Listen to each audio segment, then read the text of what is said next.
వెంటొస్తానన్నావు, వెళ్ళొస్తానన్నావు, జంటై ఒకరి పంటై వెళ్ళావు. కరుణిస్తానన్నావు, వరమిస్తానన్నావు, కరువై మెడకూరివై పోయావు.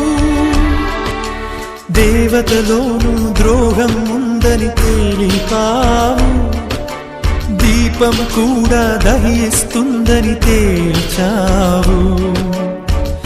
ఎవరిని నమ్మాలి నన్ను తప్ప, ఎవరిని నిందించాలి నిన్ను తప్ప. నువ్వంటే ప్రాణమని, నీతోనే లోకమని, నీ తోడే లేకుంటే బ్రతికేది ఎందుకని ఎవరికి చెప్పుకోను.